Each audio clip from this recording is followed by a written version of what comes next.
My name is Danielle Reyes, and I was standing behind a curtain in Bay 9 when I heard two of my own colleagues laughing about a man they hadn't even bothered to properly examine. Another frequent flyer, the resident said, loud enough to carry through the thin fabric divider. Probably just wants a warm bed and a sandwich. Let's not waste a full workup on this one. The man on the other side of that curtain was 74 years old, wearing a coat with a torn pocket and shoes held together with duct tape, and he had walked into our emergency department clutching his chest, his breathing shallow, his skin the pale gray-white that every nurse learns to recognize within her first year on the floor. Nobody had ordered an EKG. Nobody had drawn cardiac enzymes. He had been sitting in that bay for 40 minutes with nothing but a blood pressure cuff and a diagnosis nobody had bothered to write down yet, because somewhere in the first 60 seconds of looking at him, someone had already decided he wasn't worth the resources. I didn't know his name yet. I didn't know that the address on his intake form, half illegible, belonged to a modest one-bedroom apartment above a hardware store he'd lived in for 11 years by choice, not necessity.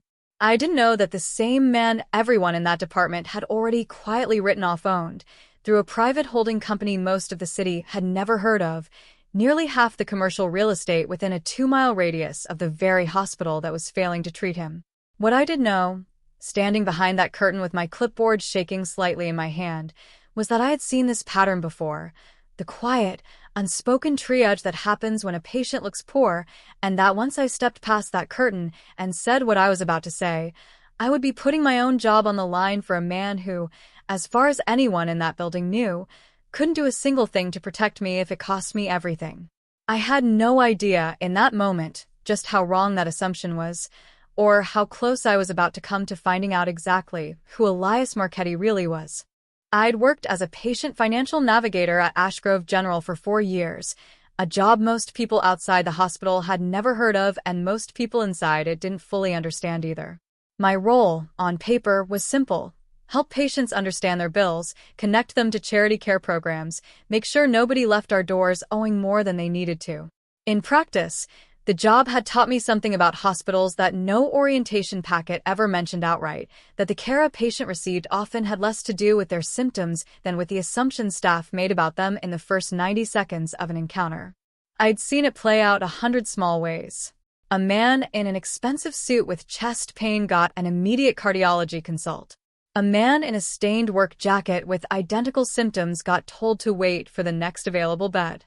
Nobody ever wrote, "We assumed he couldn't pay," on a chart. But I'd learned to read the space between the notes, the subtle difference between full cardiac workup ordered and patient advised to follow up with PCP as needed for two people who'd walked in with the same complaint an hour apart. Elias Marchetti walked into Ashgrove General on a Thursday evening in October, alone, no family beside him, clutching his chest and asking, in a voice too quiet for the noise of a full waiting room, whether someone could please look at him soon. The triage nurse noted his blood pressure, his pulse, marked his complaint as chest discomfort, non-radiating, and assigned him to Bay 9 with a lower acuity level than his symptoms should have warranted. I only found out later that she'd taken one look at his coat, his shoes, the way his hands shook slightly from what I would later learn was a decades-old tremor unrelated to his cardiac symptoms, and made a judgment call that never appeared anywhere on his official chart. I was in the department that evening finishing paperwork for an unrelated case when I overheard Dr. Preston Halloway, the attending on duty, discussing Elias with the resident training under him.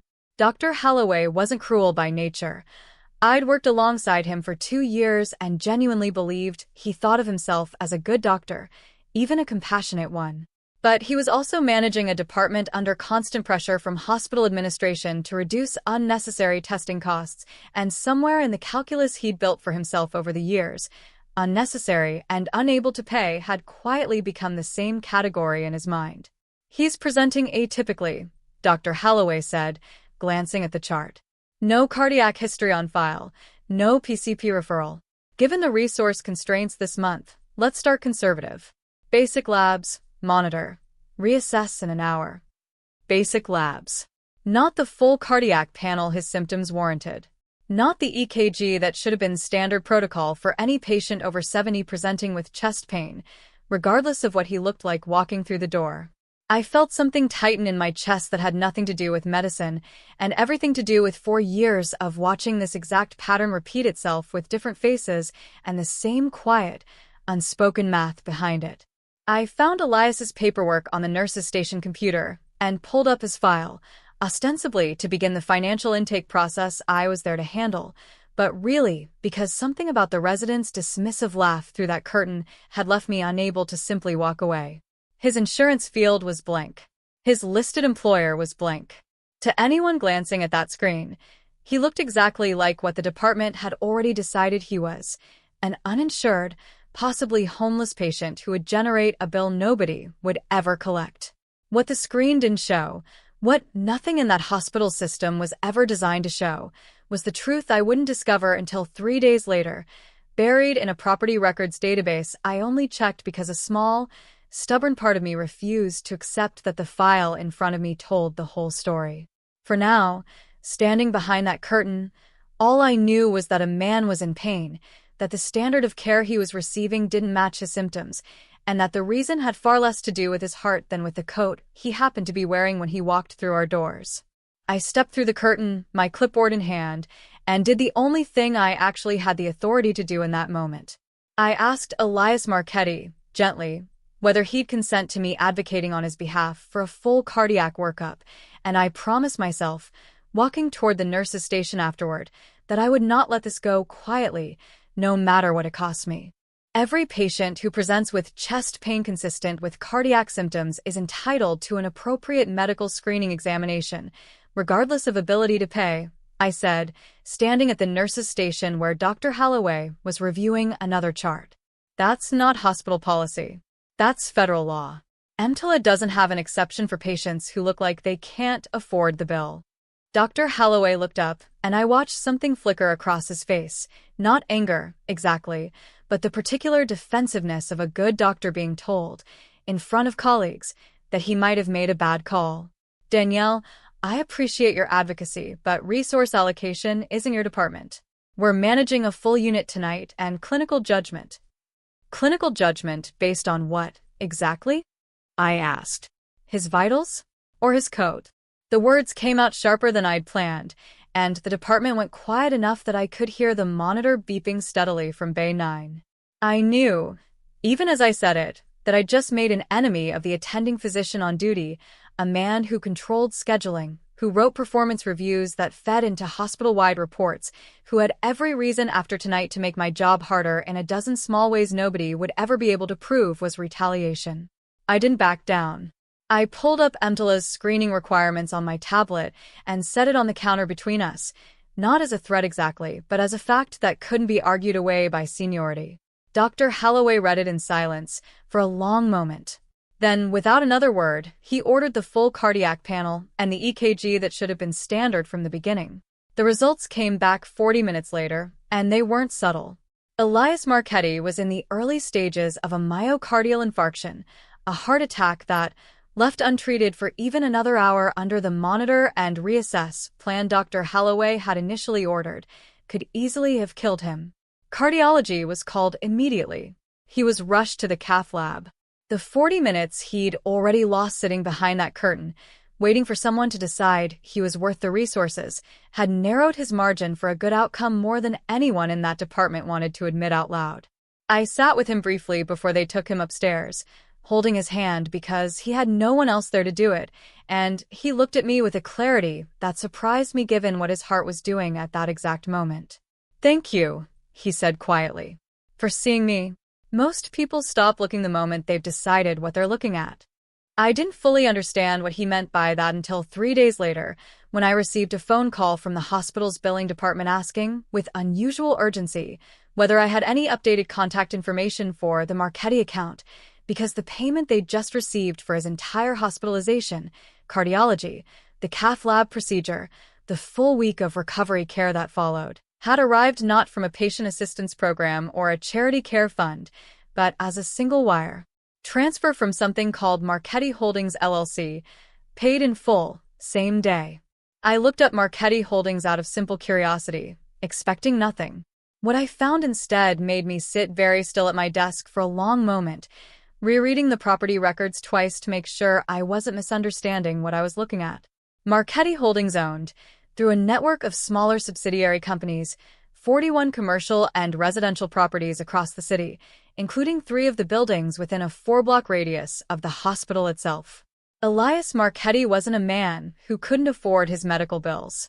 He was a man who had spent, according to the little public information I could find, the last 2 decades deliberately living far below the means his holdings would have allowed him, in the same modest 1-bedroom apartment above a hardware store, for reasons the internet couldn't tell me, and I didn't feel it was my place to guess at. What I understood immediately, sitting at that desk, was something far more uncomfortable than the fact of his wealth. If a man who could have paid for the finest private care in the state could still be dismissed, delayed, and nearly killed by a system that judged him by his coat rather than his symptoms, then the pattern I'd spent 4 years quietly watching wasn't an occasional lapse in judgment. It was a structural bias running through the department's decisions regardless of who actually walked through the door, and the only reason Elias Marchetti had survived it was that I happened to be standing close enough to hear a resident laughing through a curtain. I thought about every other patient over those 4 years who hadn't had someone standing close enough. I thought about how many of them hadn't been secretly wealthy enough to make the hospital's billing department suddenly, urgently interested in getting their name right. I decided, sitting at that desk with the property records still open on my screen, that Elias Marchetti's case wasn't going to end quietly, no matter how much the hospital's leadership might have preferred it to. I requested a formal meeting with hospital compliance the following week, citing the EMTALA screening delay in Elias Marchetti's case as a documented example of a broader pattern I'd observed over 4 years in patient triage decisions. I brought my own notes, dates, patients, the specific language used in charts to describe delayed care for patients who presented as low-income, cross-referenced, where I could find the information, against actual patient outcomes. It wasn't a perfect dataset. It wasn't meant to be a lawsuit. It was meant to be undeniable enough that nobody in that meeting could dismiss it as one bad night or one overwhelmed resident. The compliance director, a careful, unhurried woman named Renata Alcott, listened to the entire presentation without interrupting, the same way she'd built a reputation for handling every serious complaint that crossed her desk. When I finished, she asked a single question that told me she'd already understood exactly what she was looking at. "Ms. Reyes," she said, "in your professional opinion, was Mr. Marchetti's 40-minute delay in receiving appropriate cardiac screening directly attributable to an assumption about his financial status, rather than a clinical judgment based on his presenting symptoms?" "Yes," I said. "And I don't believe his case was unique. I believe it's simply the one we can prove, because of what happened afterward." The investigation that followed took 6 weeks, longer and more thorough than I'd expected, pulling triage data across an 18-month period and cross-referencing acuity assignments against documented patient presentation. What it found, ultimately, wasn't a single bad decision by a single overwhelmed doctor. It was a pattern consistent enough to be statistically significant, in which patients who presented with markers associated with lower income, no listed insurance, no PCP referral, certain zip codes, certain phrasing in nurse intake notes, received measurably slower escalation to full diagnostic workups than patients presenting with identical symptoms and different markers. Dr. Holloway wasn't fired. The investigation, to its credit, treated him the way I'd come to believe most of this problem deserved to be treated, not as a villain who deliberately endangered a patient, but as a good doctor operating inside a system of unconscious bias and real resource pressure that had never been meaningfully examined until one patient's case forced the hospital to look at it directly. He was required to complete a formal bias training program, and the department, at Renata Alcott's insistence, implemented a new standardized triage protocol that removed as much subjective judgment as possible from the initial acuity assignment for cardiac and stroke symptoms specifically, replacing it with an objective scoring system that didn't leave room for a coat or a pair of shoes to quietly change the outcome. The hospital's leadership, less comfortable with the financial implications of a documented EMTALA compliance failure than with the ethical ones, moved quickly to settle the matter before it reached federal regulators, which meant, among other things, a substantial expansion of the hospital's charity care fund and mandatory annual bias awareness training for every clinical staff member, from residents to department chairs. Elias Marchetti, once he'd recovered, asked to meet with me privately in a quiet consultation room rather than his hospital suite, dressed once again in the same modest coat he'd worn the night he walked through our doors, though someone I never asked who had mended the torn pocket. "I've lived the way I live for a long time," he told me, "because after my wife passed, the money stopped meaning very much to me personally. But I never stopped noticing how differently people treat you, depending on what they assume you have. I've made a habit over the years of finding out the hard way what my own hospitals, my own neighborhoods, my own city actually does for people who don't look like they matter." He paused, studying me with the same quiet clarity I remembered from that night in Bay 9. "You're the first person in a very long time who didn't need to know what I owned to decide I was worth fighting for." He didn't offer me money, and I wouldn't have accepted it if he had. That had never been the point, and some part of him seemed to understand that clearly enough not to insult the work by trying. What he offered instead was an endowment, funded through Marchetti Holdings, permanently expanding Ashgrove General's charity care program and establishing, at his specific insistence, a formal patient advocacy position within the emergency department itself, funded, staffed, and given real authority to flag exactly the kind of triage disparities I'd spent 4 years watching quietly from the sidelines. They asked me to take the position. I said yes before I'd even finished reading the job description. I still walk through that department most days, past Bay 9, past the nurse's station where I once set a tablet down in front of an attending physician and refused to back away from what I knew was true. The coat Elias Marchetti wore that night still crosses my mind more often than I expected it to, not because of what it turned out to be hiding, but because of how easily, how quietly, an entire system had been willing to let it decide a man's fate before anyone bothered to ask a single real question about his heart. I don't know how many other patients walked through our doors before him and didn't have someone standing close enough to hear the laughter behind a curtain. I only know that I intend to spend the rest of my career making sure the next one doesn't have to rely on luck or on a hidden fortune nobody could see to be treated like their life was worth the trouble. That, in the end, was the only kind of justice that ever really mattered to me. Not that a wealthy man got the care he deserved, but that the next person who walks through those doors in a torn coat gets exactly the same chance, whether or not anyone ever finds out what's in their name.